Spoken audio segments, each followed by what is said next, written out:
Hey guys, so today we're going to be talking about what kind of substrate you should use for an African clawed frog. Now I've already covered what they eat and how often you should feed them, their housing, what kind of temperature and humidity they need, and their lighting.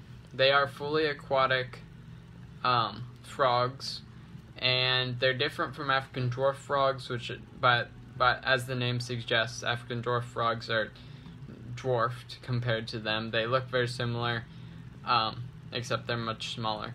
So when it comes to substrate, you're kind of gonna want something. You can use pebbles, but it would be preferred that it couldn't swallow them, because they search for their food kind of like, I guess the best way I could imitate it is like this. Their hands are out like this, and then they go like that to bring in food.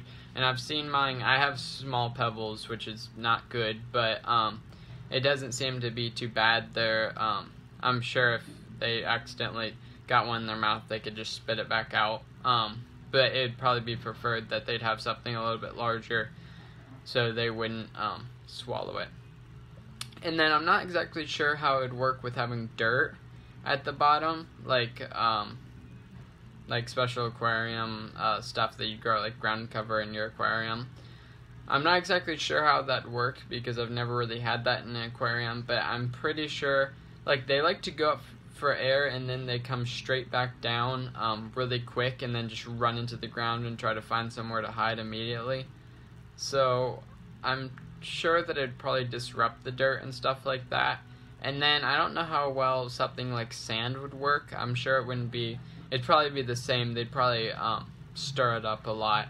But I think the best thing is bare bottom, because if you're going to be keeping only an African clawed frog, you're basically going to want to just keep it like bare bottom, unless you have like a nice scape or something like that. But if you were going to keep like a African clawed frog bare minimum in like a 10-gallon tank and just like do water changes all the time, then you probably just want to keep it bare bottom.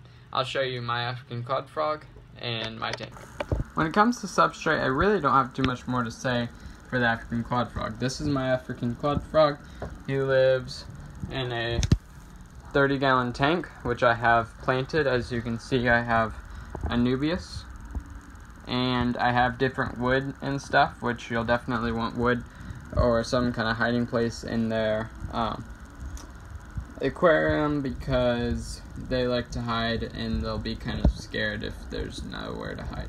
So I have pebbles, and they're relatively small compared to the size of her mouth. They are pretty small, and I've definitely seen her, I think, try to swallow some, but she seems to spit them out. So something like those kind of larger rocks right there along the edge would probably be ideal for an African clawed frog. I hope this video was helpful. If it was, like it down below. If you have any comments or concerns, put them in the comments below. And if you want more content, then subscribe. I will be putting out a video next week about if I think, which will be my personal opinion, if somebody should get an African clawed frog. Have a good day. Hope you enjoyed the video.